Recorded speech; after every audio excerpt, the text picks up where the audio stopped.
नमस्कार, आपके साथ मैं अदिति त्यागी इस वक्त उत्तराखंड में और मेरे साथ उत्तराखंड वक्फ बोर्ड के चेयरमैन मोहम्मद शादाब शादाब शम्स, शम्स। माफ कीजिएगा सर, मोहम्मद शादाब शम्स हमारे मोहम्मद साथ हैं। लगाता नहीं हूँ, खाली शादाब शम्स से काम अच्छा चलिए ठीक है, तो शादाब भाई, मैं आपको शादाब भाई बुला लूं? बिल्कुल बिल्कुल। जी।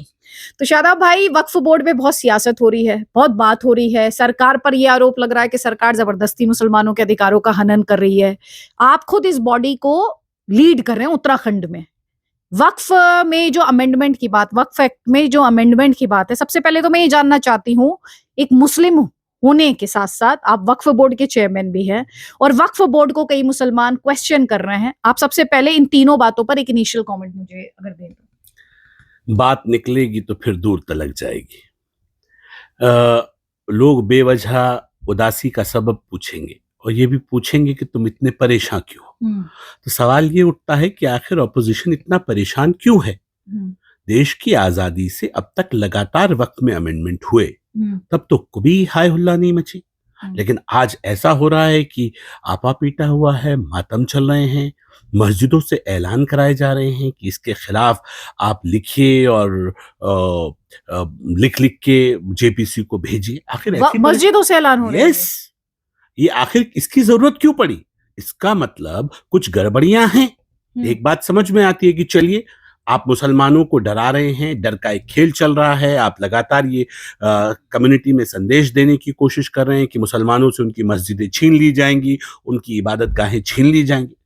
अल्हम्दुलिल्लाह मैं एक मजबूत मुसलमान हूं और मैं ये कह सकता हूं कि भारतीय जनता पार्टी में पिछले काफी लंबे अरसे से मैं यहाँ रहा हूं। मैं उत्तराखंड का 2 बार प्रदेश का प्रवक्ता रहा हूं, मीडिया का प्रभारी रहा हूं। पिछले टर्म में, पिछली सरकार में मैं प्रधानमंत्री 15 सूत्रीय कार्यक्रम का उपाध्यक्ष था। इस बार वक्फ बोर्ड की जिम्मेदारी, और मैं अपने आप को भारतीय जनता पार्टी का एक मजबूत कार्यकर्ता कहता हूं और ये जिम्मेदारी से इस बात को कह रहा हूं, जितना मैं भारतीय जनता पार्टी को, अपनी पार्टी को जानता हूं और जितना मैं नरेंद्र मोदी को जानता हूं, कहीं से कहीं तक मुसलमानों के खिलाफ कोई षड्यंत्र नहीं हो रहा है, ना मुस्लिम कम्युनिटी के खिलाफ उनसे उनकी मस्जिदों को छीना। सच का साथ दीजिए। लेकिन शम्स भाई, वो कहेंगे कि आपका अपॉइंटमेंट तो पॉलिटिकल है ना, आप तो बीजेपी को सपोर्ट करेंगे, आप तो बोलेंगे कि प्रधानमंत्री जो कर रहे हैं वो सही है, वो यही तो कह रहे हैं। मैं जहां जहां जा रही हूँ वो यही कहते हैं कि वक्फ बोर्ड में पॉलिटिकल अपॉइंटमेंट्स हैं, और वो क्यों बोलेंगे इसके खिलाफ? तो मुझे वो आदमी दिखा दीजिए जिसका अपॉइंटमेंट कांग्रेस ने किया हो और वो पॉलिटिकल ना हो। तो हम भी तो यही कह रहे हैं, जो हमारे खिलाफ बोल रहे हैं वो सारे पॉलिटिकल हैं, पॉलिटिकल मुसलमान हैं। आप उन्हें खाली मुसलमान ना समझें। अगर शादाब शम्स पॉलिटिकल मुसलमान है, भारतीय जनता पार्टी का मुसलमान है, तो आप कांग्रेस के हैं, आप सपा के हैं, आप बसपा के हैं, आप तृणमूल के हैं, आप आम आदमी के हैं। यही तो हम कह रहे हैं। आम मुसलमान को क्यों पीसते हो? उस आम मुसलमान का जो हक था, ये सदके, ज़कात, खैरात का पैसा, ये औकाफ का पैसा, बताइए 75 साल में क्या किया आपने?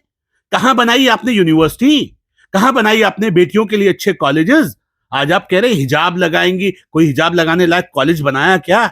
बेटियों को इंजीनियर बनाना है, बेटियों को डॉक्टर बनाना है, कभी सोचा क्या? नहीं, क्योंकि उस माल के ऊपर तो आपका डाका है। चंद अमीर लोग, चंद पॉलिटिकल दलाल, चंद पॉलिटिकल मुसलमानों के वो चेहरे जो अपने आप को तथाकथित सेक्युलर पार्टियों के नेता कहते हैं, या चंद वो मौलाना जो मौलानाए सू हैं, वो जो ये चाहते थे कि हम कैसे जो तथाकथित सेक्युलर पार्टियां, इनके लिए वोट बैंक को इकट्ठा करके उनको देने का काम करेंगे, जो मस्जिदों के मिंबरों से चुनाव के वक्त ऐलान करवाते हैं, जो मस्जिदों के मिंबरों पे खड़े होकर चुनाव के वक्त कहते हैं कि बीजेपी को वोट देना ये कुफ्र की अलामत है। ऐसे लोग जो अधर्म कहते हैं बीजेपी को वोट देना, ऐसे लोगों को तो पेट में दर्द होना स्वाभाविक है, क्योंकि माल तो जो 75 सालों में लूटा है, वो खतरा लग रहा है कि अब कहीं निकाल ना दे मोदी जी। और हम तो कह रहे हैं 75 साल वर्सेस मोदी कार्यकाल, आइए ना लड़ते हैं। आपने 75 साल मौका मिला ना, वक्त आप ही लोगों के पास था ना, जो आज मातम कर रहे हैं, जो हंगामा कर रहे हैं। आपने 75 साल में क्या किया?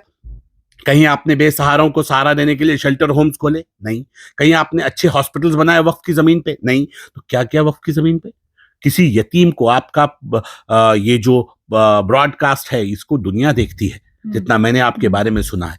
मैं ये कह रहा हूं, जरा जो आपके चैनल को देख रहे हो, मेरा दावा है देखने वाले अपने अड़ोस पड़ोस में पूछ के देख ले, किसी को वक्फ से कभी कोई फायदा मिला? 9 लाख करोड़ की संपत्ति और मुसलमान बच्चों के हाथ में भीख का कटोरा। अरे ठेली लगाता है मुसलमान, और उस ठेली लगाने के लिए भी उसके पास सब्जी रखने के लिए पैसे नहीं है। ये हाल हो गया, तो ये मलाई कौन खा रहा है? ओवैसी साहब, 3,500 करोड़ की संपत्ति। क्या? जी, जरा वक्फ की? यस, पूछिए ना ओवैसी साहब से, ये मेडिकल कॉलेज कौन सी प्रॉपर्टी पे बनाया है? बनाया, बहुत अच्छी बात। ये पूछ लीजिए मुसलमानों को कितना पढ़ा रहे हैं, इसमें हमें कोई दिक्कत नहीं है। ओवैसी साहब और बड़ी प्रॉपर्टी पे बनाए मेडिकल कॉलेज, कितने मुस्लिम बच्चों को मुफ्त पढ़ा रहे हो जिनके नाम पे मातम करते हो। ये ओबराय होटल वक्फ की संपत्ति पे है दिल्ली का, 1 रुपए सालाना लीज पे किसने दे रखा है, क्या जानने का विषय नहीं है मुसलमान का? क्या मुसलमानों को तो सदका ज़कात का पैसा नहीं मिल रहा है? आम बेवा औरत बैठी है, मेरी माँ, मेरी बहन, मेरी बेटी, उसको तो 10 रुपए पेंशन के रूप में वक्फ बोर्ड नहीं दे पा रहा है, और किसी को करोड़ों रुपए, अरबों रुपए की संपत्ति दे रखी है। भाई कमाल कर दिया। ऐसा ये जो पाप हो रहा है कम्युनिटी में, अगर मोदी सरकार इसे रोकना चाहती है तो अच्छा कर रही है कि बुरा कर रही है? नहीं, लेकिन अभी आपने क्योंकि असदुद्दीन ओवैसी का नाम लिया, जी। तो आप ये कह रहे हैं कि उनके पास 3,500 करोड़ की वक्फ की संपत्ति है, जिसपे वो आप कह रहे हैं कि हॉस्पिटल उन्होंने बना रखा है। यस, मेडिकल कॉलेज चला रहे हैं। हम ये पूछ रहे हैं, ये जो आप चला रहे हैं, हम इस पे ऑब्जेक्शन नहीं है, किसी पे तो है। आपने कॉलेज, अच्छा हॉस्पिटल बनाया, अच्छी बात। हम ये पूछ रहे हैं, ये जो बनाया है, इसमें कितने मुसलमानों का, कितने गरीबों का मुफ्त इलाज कर रहे हो? मेरे नबी ने 1400 साल पहले, मोहम्मद साहब ने जब वक्फ सिस्टम स्टार्ट हुआ, तो आपने एक बाग खरीदा, और उस पैसे को आपने कहा कि इस बाग को मैं चैरिटी करता हूं, वक्फ करता हूं।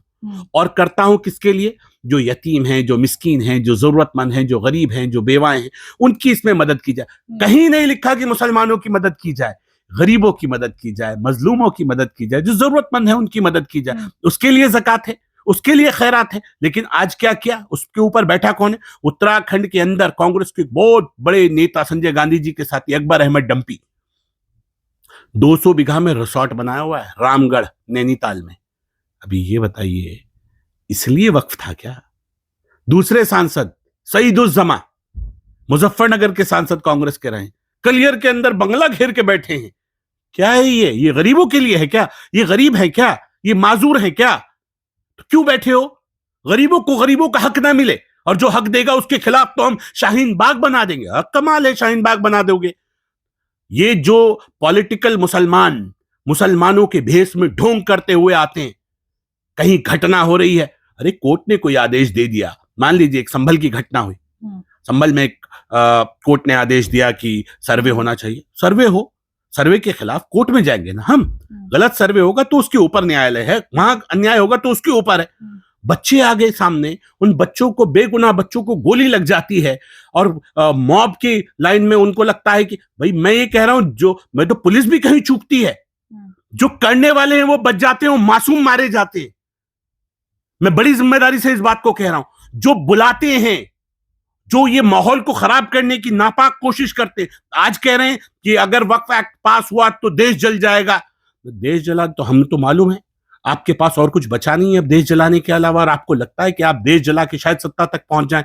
चिंता मत कीजिए, अब इतना बेवकूफ नहीं रहा है मुसलमान जो आपके बहकावे में आके पिटे, वो लाठी वो खाए, डंडे वो खाए, और मलाई आप खाएं, राज्यसभा आप जाए। ये दोगली रणनीति मत चलिए।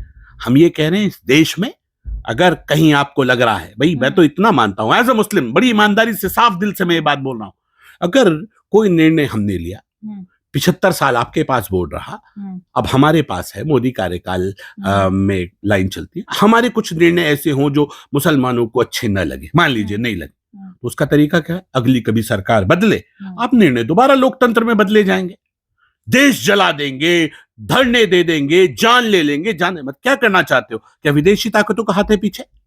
क्या देश को जलाना चाहते हो सच्ची में?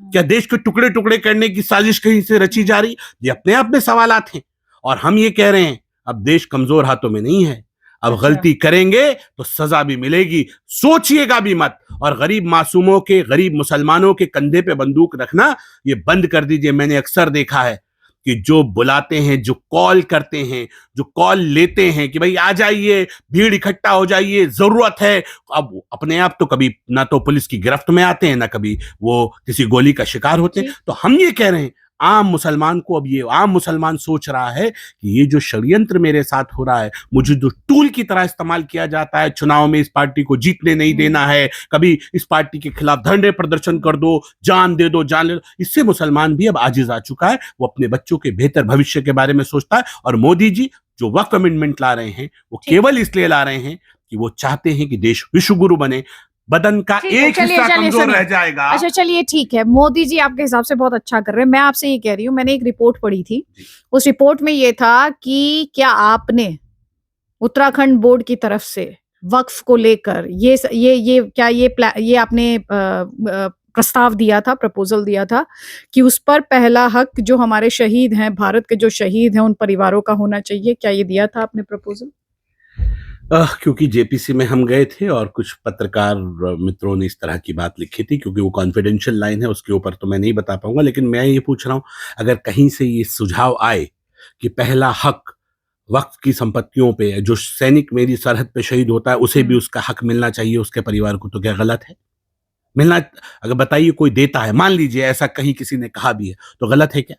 वो तो किसी मजहब के लिए नहीं लड़ रहा है ना, वो तो देश माँ भारती के लिए अपना सर्वोच्च न्यौछावर कर रहा है। वो तो उसके लिए तो मैं भी उतना ही हूं जितना पंडित जी हैं, वो तो मेरे लिए भी लड़ रहा है ना, वो तो हिंदू और मुसलमान सबके लिए लड़ रहा है ना, वो तो देश के लिए लड़ रहा है। अगर उसको कुछ हो जाता है तो क्या हमारी जिम्मेदारी नहीं बनती कि हम उसके परिवार के बारे में सोचें? मुझे लगता है कि अगर नहीं भी किसी ने दिया है तो ऐसा सुझाव जरूर आना चाहिए, और ये पॉजिटिव नोट है और मैं पूरी तरह से इसका समर्थन करता हूँ। नहीं, बहुत अच्छा प्रपोजल है, इसमें कोई डाउट नहीं है, लेकिन फिर वो तो ये कहेंगे ना वक्फ तो मुसलमान के लिए है, तो यही कहेंगे ना। तो फिर ये तो ठीक हो गया, वक्फ मुसलमान के लिए, देश की सारी संपत्ति पे मुसलमान का हक, और जो देश के लिए जान दे रहा है उसकी, मुसलमानों की संपत्तियों पे उसका कुछ नहीं, ये तो अन्याय है।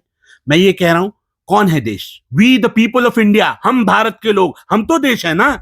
और इस देश के लिए एक सैनिक शहीद हो जाए, आप ये कहो कि उसके बारे में सोचोगे ये मुसलमानों की प्रॉपर्टी है? नहीं, मेरे बदन का एक एक कतरा मेरे मुल्क का है, और मुल्क के उन सैनिकों का है जो देश के लिए शहादत देते हैं। इस सोच के साथ जो आगे चलेंगे वही हमारे साथ चल सकता है। जो देश को नेशन फर्स्ट वाली थ्योरी पे चलेगा वो हमारे साथ चलेगा, जो देश को पीछे मानेगा वो हमारे साथ नहीं हो सकता। ठीक है, तो मैं तो अब जहां जहां जाती हूँ मुसलमान सबसे पहले पूछता है फलाना के साथ ये नहीं किया, पूछता है कि कभी हिंदुओं के बॉडी में अपॉइंट किया है मुसलमान को, पूछता है ट्राइब्स को आप यूसीसी में क्यों नहीं लेके आते। अगर ये प्रपोजल है तो सबसे पहले बोलेगा पहले जाओ हिंदू बॉडी में डालो, शामिल कराओ, पहले जाओ जो हिंदू मंदिर के जो प्रॉपर्टीज हैं उन पे उनका राइट दिलाओ, यही बोलेगा ना मुसलमान काउंटर में। आप उसे क्या कहेंगे? देखिए, पहले तो यूसीसी जो देवभूमि उत्तराखंड से युवा मुख्यमंत्री पुष्कर सिंह धामी लेके आए, उनको बहुत बधाई। ये मर्द वाला काम है, दमदार जो फैसला लिया उसे एग्जीक्यूट करके दिखाया। पॉलिटिकल नुकसान होगा, फायदा होगा, इसकी मेरे मुख्यमंत्री ने नहीं सोची। एक युवा ये निर्णय ले सकता है, मेरे मुख्यमंत्री ने निर्णय लेके दिखाया। मुझे उम्मीद है कि आने वाले वक्त में प्रदेश की तमाम, देश के प्रदेशों की सरकारें इसे हाथों हाथ लेंगी और अपने यहां भी एग्जीक्यूट करेंगी। ये उभरते हुए भारत की तस्वीर है, ये विकसित देशों में, विकसित भारत की ओर एक मजबूत कदम। और आप देखिए ना, विकसित देश क्या, जिन विकसित देशों में यूसीसी लागू है, अमेरिका हो, इंग्लैंड हो, जर्मनी हो, फ्रांस हो, टर्की हो, तो वहां तो एक कानून है सबके लिए, वहां तो किसी को कोई दिक्कत नहीं हो रही। क्या वहां मुसलमान नहीं कह रहे हैं ना अल कुरान के खिलाफ है, ये बोलते हैं इद्दत मेरे कुरान में है, ये बोलते हैं कि कुछ लोग वहां पर, अब ये तो दुष्प्रचार ही होगा और आप इस बात की और अच्छे से तस्दीक कर सकते हैं कि अब मैं फुफ्फी से की बेटी से शादी नहीं कर सकता, मैं मामू की बेटी से शादी नहीं कर सकता, मैं इससे शादी नहीं कर सकता, मेरे तो रिलीजन में सब कुछ अलाउड है, कैसे ये कर दिया मेरे साथ। वो ये पूछते हैं कि जो सब चीजें मेरे कुरान में मेंशन्ड है मैं उसके खिलाफ कैसे जाऊंगा? कुरान के साथ कानून का टकराव नहीं होना चाहिए, उससे आप क्या कहेंगे? झूठ बोलते हैं, ये अल्लाह का इस्लाम नहीं है, ये मुल्ला का इस्लाम है, जो अपने वक्त और हालात के हिसाब से उसे तोड़ के पेश करता है। मैं बड़ी जिम्मेदारी से कह रहा हूं कि जो ये कहता है कि यूसीसी इस्लाम के खिलाफ है, वो मेरे सामने आके बैठ के बात। मैं आपसे बता रही हूँ भाई, मैं बता रहा हूँ, मैं गई हूँ मुसलमानों के बीच में, जवाब दे रहा हूँ आपको। हाँ। अगर उन मुसलमानों से, वो कह रहा है इद्दत मेरी कुरान में मेंशन्ड है, आप जवाब दीजिए। मैं बता रहा हूँ। हाँ। पहली बात, हमारे यहाँ बहु विवाह खत्म किया गया। मुझे बता दीजिए, एक मुसलमान अगर एक से ज्यादा शादी ना करे तो क्या मुसलमान नहीं रहेगा? वो कह रहा है कुरान में मेंशन्ड है, आप मुझे ज्यादा शादी करो, उसका कहना है इद्दत कुरान में। मैं अभी आ रहा हूँ ना, एक एक करके आऊंगा ना सारी चीज पे। दूसरा है, मैं भी कई बार डिबेट, वो कह रहा है कि कुरान में है, मैं बोल रहा हूँ, झूठ बोल रहा है। मैं इसीलिए बोल रहा हूँ, जो मैं कह रहा हूँ मेरी बात भी सुन लीजिए। मैं भी अल्हम्दुलिल्लाह एक मजबूत मुसलमान हूँ, 3 हज किए हैं और पक्का सच्चा मुसलमान हूँ। मैं आपके मुसलमान होने पे सवाल, मैं इसलिए कह रहा हूँ कि जो आपको कह रहा है इसलिए उसके लिए, उनके लिए मौलाना कह रहे हैं, उन मौलानाओं को बता रहा हूँ। आप मुझे बताइए इद्दत कब किसके लिए थी? इद्दत की कैटेगरी है, एक जवान बेटी, एक वर्किंग वुमन के लिए। बताइए, अगर कोई वर्किंग वुमन है और उसके बच्चे बाहर बोर्ड्स के एग्जाम चल रहे हैं, उसके हस्बैंड की डेथ हो जाएगी, वो अपने बच्चों के बोर्ड का एग्जाम दिलाएगी, अपनी जॉब पे जाएगी और जॉब छोड़ के घर बैठ जाएगी, कौन देगा खर्च? शरीयत की राय है कि अगर किसी का हस्बैंड की डेथ हो जाती है और वो शोक करना चाहती है, शोक है, और शोक को वो ज्यादा मेकअप ना करे, दिन भर काम करे, रात में आके सादगी के साथ अपने घर में रहे कि भाई मेरे हस्बैंड की डेथ हुई है। और 4 महीने 10 दिन इसलिए होती थी इद्दत कि जवान लड़की किसी की हस्बैंड की डेथ हो गई तो उसके कोई प्रेगनेंसी हो, पता चल जाए तो कम से कम उस बच्चे के असली बाप का पता चल जाए कि 4 महीने 10 दिन बाद वो कहीं दूसरी जगह निकाह कर सकती है। आज तो सारे प्रेगनेंसी टेस्ट मौजूद हैं, उसकी इशू नहीं है। दूसरा, हम ये कह रहे हैं कि ऐसा कौन सी औरत है जिसे आफत आ रही है कि आज मेरे हस्बैंड मरे और कल को मैं शादी कर लूं। एक बेवजह की लॉजिक देने वाली लाइन। आज बेटियां पढ़ रही हैं, इंजीनियरिंग कर रही हैं, डॉक्टर बन रही हैं, प्रोफेसर बन रही हैं, सबको मालूम है। आम आदमी जानता है कि अगर उसके शौहर की, उसके हस्बैंड की डेथ होती है, वो शोक करे, जितनी मन आए उतने दिन शोक करे, लेकिन जबरदस्ती आप इद्दत नहीं कराएंगे। ये है सवाल कि मेरे भाई की डेथ हो गई, प्रॉपर्टी पे हिस्सेदारी मैं रखूंगा और भाभी बैठेगी घर में और उसकी प्रॉपर्टी चुपचाप से अपने नाम पे कर लूंगा, पूरा कारोबार मैं थाम लूं। इस गुंडागिर्दी पे रोक लगाई है यूसीसी ने। मर्जी से अपनी तो कोई मां बहन बेटी जितने दिन बैठना चाहे, हम कौन मना रोकने वाले। जबरदस्ती नहीं कर पाएंगे आप। जितने दिन वो उसको अपने शोक में रहना है वो रह सकती है, कोई दिक्कत मैं आपकी हर बात से शरीयत के खिलाफ नहीं, मैं आपकी बात बिल्कुल मान रही हूँ। आप जो बातें कर रहे हैं बहुत लॉजिकल बात है और बहुत अच्छी बात है। मेरे से ये भी आप सुन लीजिए। मैं जो आपसे कह रही हूँ वो कह रही हूँ जो मुझसे मौलाना ने कहा।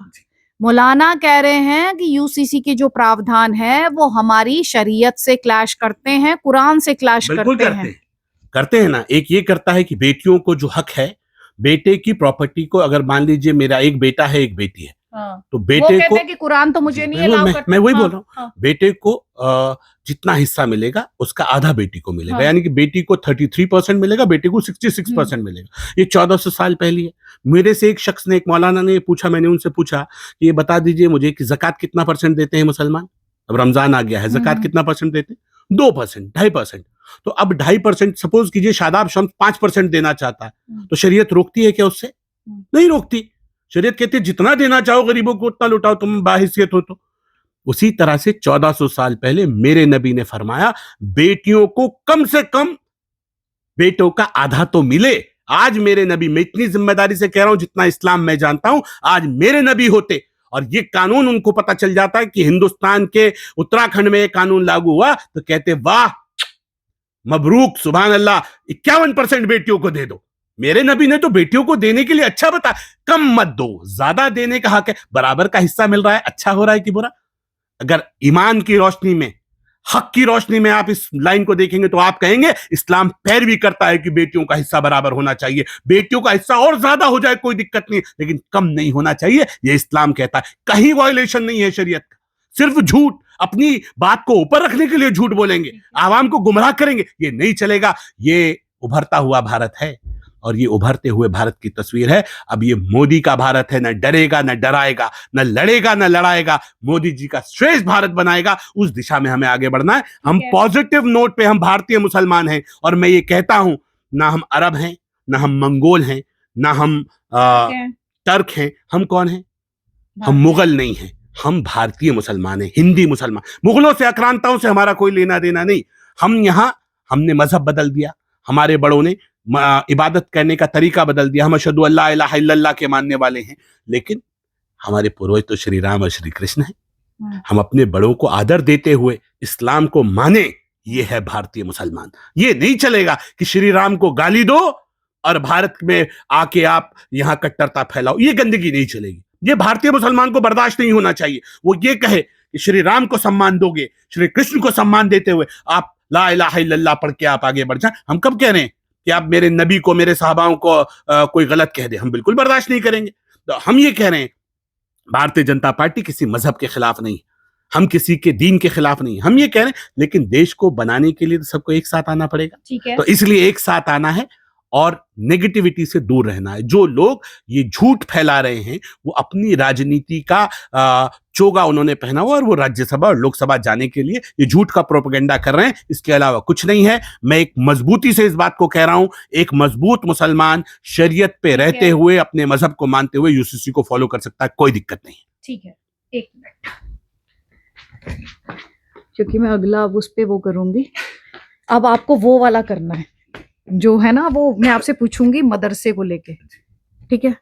हाँ, वक्फ और मदरसे को कनेक्ट करके। तो एक बात बताइए मुझे आप, हम इतना डिटेल में बात कर रहे हैं शादाब भाई, ये जो वक्फ की प्रॉपर्टी को लेकर बात है, मदरसों में वक्फ की प्रॉपर्टी कितनी है, कितने मदरसे वक्फ चलाता है, ये भी एक सवाल है मेरा। दिक्कत ये आ रही है कि ये नहीं चलेगा कि वक्फ एक इस्लामिक कॉन्सेप्ट है, ठीक है, हर धर्म में दान की प्रथा होती है, दान, वक्फ को दान कहते हैं, हर धर्म में दान दिया जाता है, लेकिन इस्लाम में दान खुदा के लिए है। वो जो प्रॉपर्टी अल्लाह के नाम पर लिए गए पैसे से खरीदी गई जमीन शरन वक्फ होगी। हम ये कह रहे हैं ये डबल स्टैंडर्ड क्यों, कि एक तरफ मतलब आप चोरी करते हुए आप पकड़े जाएं तो शरीयत कहती है हाथ कटवा लो, तो आप कहते हैं आईपीसी। आपके बच्चों में कहीं किसी ने गलत हरकत कर दिया, अब उसे संसार करने का नंबर है, पत्थर मार मार के, तो आप कहते कोर्ट। अब शरीयत कहती है पत्थर मारो और जान से मार दो, बलात्कारी को बिल्कुल मत छोड़ो। शरीयत कहती है आप क्यों कोर्ट जाते हैं उसकी प्ली के लिए, मत जाइए ना। तब क्लैश नहीं है, यही मैं बोल रहा हूँ। वो मुफ्ती साहब का नाम बताइए, उन मौलाना का नाम बताइए जिनकी बेटी को तलाक हुआ और वो कोर्ट ना गए, उन्होंने कहा लाओ भाई मेहर दे दो, हम चुपचाप से घर बैठ जाते हैं। तब तो आप कहते हो तबाह सुताई करा दो, इसने मेरी बेटी को तलाक दिया, तो तब कहां शरीयत चली जाती है। ये नहीं चलेगा डबल स्टैंडर्ड। इस्लाम में दहेज लेना मना है, आप बताइए क्यों दहेज लेते हैं आप?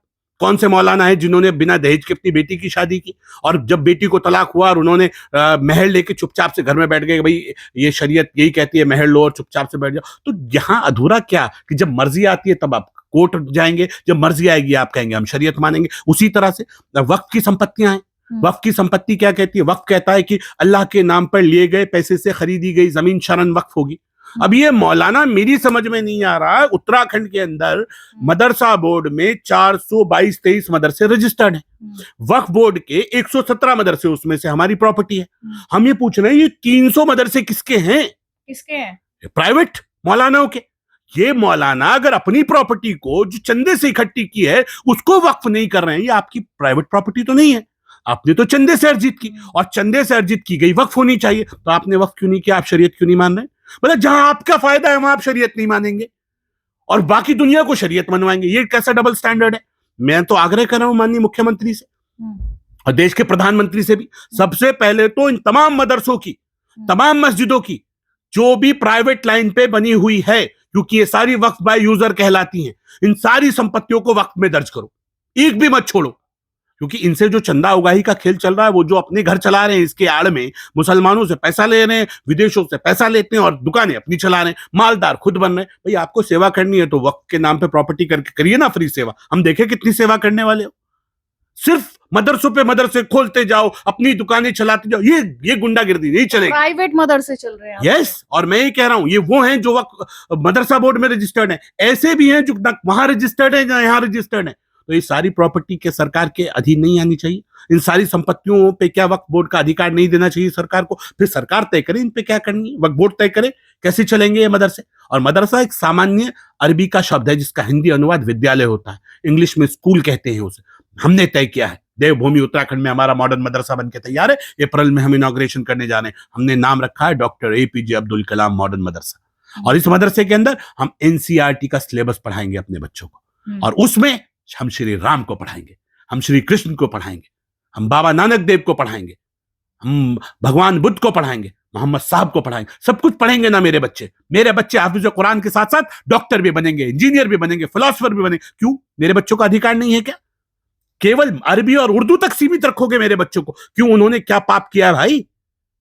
मेरे नबी ने फरमाया इल्म हासिल करने, मोहम्मद साहब ने इल्म हासिल करने के लिए अगर चीन तक जाना पड़े तो जाओ। 1400 साल पहले एक आता, बताइए 1400 साल पहले चीन में कोई मदरसा था? चीन में कोई मौलाना बैठे थे? चीन में कोई नबी थे? इल्म हासिल करने के लिए, नॉलेज टू गेन नॉलेज। क्या हो रहा है? आपने तो उन्हें सीमित कर दिया, अरबी, उर्दू, बस यहीं तक, बस इससे ज्यादा नहीं। क्यों? इससे ज्यादा ना खराब हो जाएगा। ये कैसे खराब हो जाएगा? कोई सीखने के बाद, नॉलेज गेन करने के बाद खराब होता है कि सही होता है इंसान? क्योंकि आपके चुंगल से बाहर आ जाएगा। आप चाहते नहीं है कि ये कम्युनिटी आपके चुंगल से बाहर आए, ये आजाद ख्याल हो जाए, ये बेहतर सोच सके। मैं आपके साथ एक स्टोरी डिस्कस करना चाहती हूँ। अभी मेरे साथ इंसिडेंट हुआ। अभी मैं हरिद्वार में मदरसे में गई थी, अरबिया रशीदी, ठीक है, रशीदिया या ऐसे ही कुछ नाम था। तो वहां पर जब मैं वहां पे बात कर रही थी, तो मौलाना, जो मैं आपसे सवाल पूछ रही थी, एक्चुअली उन्हीं ने जो तकरीर की वही मैंने आपसे डिस्कस किया। ये उन्हीं का आर्ग्यूमेंट था। ये मैं आपको पर्सनली कोई सवाल नहीं उठा रही थी, लेकिन क्योंकि उनका आर्ग्यूमेंट था और एज अ जर्नलिस्ट मेरा जॉब है। वहां पर एक छोटा बच्चा था, छोटा तो नहीं मतलब 16-17 साल का। तो वो लड़का बोलता है कि वो यूसीसी हमारी कुरान के खिलाफ है और यूसीसी हम बिल्कुल नहीं मानेंगे, हम कब्र में जाना है, हमें यूसीसी हम नहीं मानेंगे और हम कुरान को ही मानेंगे। अब अगर बच्चे में ये फीलिंग आपने ड्रिल कर दी है इतनी यंग एज पे, फिर मैंने पूछा बेटा कितना पढ़े हो तुम? तो बोला हमने 10वीं तक पढ़ा है। तो मैंने कहा कुरान नहीं कहती आप पढ़ाई करो? नहीं कहती है, हमारे हालात नहीं। तो मैंने कहा जब तुम वही फॉलो करते हो जो कुरान कहती है और तुमको बाकी सब चीजों पे दिक्कत है, तो शिक्षा पे तो तुमको जान लगाना चाहिए उस पे। तो ये अभी जो आपने इल्म का ज़िक्र किया शादाब भाई, उसमें मुझे वो चीज़ याद आई। लेकिन ये जो आप कह रहे हैं कि ये जो कब्ज़ा करने वाली स्कीम चल रही है, या ये जो इन्होंने अपना प्राइवेट सेक्टर चला रखा है ऑन वक्फ कि से जो पैसा आ रहा है उनको, उसके बारे में थोड़ा-सा और आप डिटेल देंगे? देखिए, पहली आयत जो मेरे नबी पे नाज़िल हुई वो थी इक़रा, इक़रा बिस्मि रब्बिकल लज़ी खलक़, पढ़ो। और पढ़ो, आज आप, ये मैसेज है दुनिया के लिए कि जहां मोहम्मद साहब पैदा हुए, खाना काबा मक्का, उसके बराबर में जहां मोहम्मद साहब पैदा हुए थे, उस घर को आज भी लाइब्रेरी बनाया हुआ है। यानी कि वहां क्या लाइब्रेरी में एक धर्म की बुक होंगी? सब कुछ पढ़ो, क्योंकि पढ़ के आपको नॉलेज आएगी, और नॉलेज आएगी तो आप ईश्वर को बेहतर तरीके से समझ सकते हैं। इस्लाम कोई अलग नहीं है, ये भी ईश्वर तक जाने का एक माध्यम है। लेकिन कुछ लोगों ने इसे एक अपनी प्राइवेट लिमिटेड कंपनी बनाने की कोशिश की है। वो प्राइवेट लिमिटेड कंपनी के जब सोच से आप बाहर निकाल के लाएंगे कम्युनिटी को, तो कम्युनिटी में डॉक्टर एपीजे अब्दुल कलाम साहब जैसे लोग निकलेंगे, ब्रिगेडियर उस्मान जैसे लोग निकलेंगे, वीर अब्दुल हमीद जैसे लोग निकलेंगे, अशफाकुल्लाह खान जैसे लोग निकलेंगे। मैं ये कह रहा हूं ना, ये हनीफुद्दीन, वीर अब्दुल हमीद, ब्रिगेडियर उस्मान, ये हमारी आन बान शान है। औरंगजेब नहीं है वो जिसे आप हजरत औरंगजेब रहमतुल्लाह अलैह कह रहे हैं। वो मैं आइडियोलॉजिकली उनका फेवर, मैं बिल्कुल फेवर में नहीं। जो व्यक्ति, मैं ये कह रहा हूं कि हम तो हिंदुस्तानी हैं ना, भारतीय हैं। एक तरफ जरा सोचिए, एक तरफ वो बेटा है जो अपने बाप के एक वचन के लिए अपना सब कुछ त्याग देता है, राजपाट छोड़ देता है और वनवास चले जाता है, श्री राम। एक तरफ वो बेटा है जिसको कुछ लोग, कुछ मौलाना अपना आइडल मानते हैं, औरंगजेब, वो जो अपने बाप को सलाखों के पीछे डाल देता है, पानी पानी के लिए मोहताज कर देता है। ये कौन सी शरीयत में लिखा है भाई? हमने तो ये सुना है, जितना कुरान मैंने पढ़ा है और अपने घर वालों से सुना है, अपने बुजुर्गों से सुना है, कि माँ के पैर तले जन्नत और बाप जन्नत का दरोगा। अगर दरोगा साहब इजाजत नहीं देंगे तो आप जन्नत में एंटर नहीं कर पाएंगे। और आप दरोगा को उठा के सलाखों के पीछे डाल दें और औरंगजेब आपके आइडल बन जाए, आपके आइडल होंगे औरंगजेब, मेरे आइडल नहीं है। मेरे idol doctor APJ Abdul Kalam हैं, मेरे आइडल मेरे नबी हैं, मोहम्मद साहबा हैं मेरे आइडल। औरंगजेब मेरा आइडल न था, न है, न कभी होगा। मैं इसलिए कह रहा हूं, भारतीय मुसलमान को जो नेताओं ने अपने चंगुल में फंसा के जो बताते हैं, ये लाल किला, ताजमहल ये बता रहा है हमने 800 साल हुकूमत, तुमने की होगी, तुम्हारे बड़ों ने की होगी, हमारे बड़े तो तब भी पीड़ित पक्ष होंगे और आज भी पीड़ित पक्ष हैं, क्योंकि ये जो बाहर से आक्रांता आए, बाहर से लोग आए, इन्होंने हमारा शोषण किया।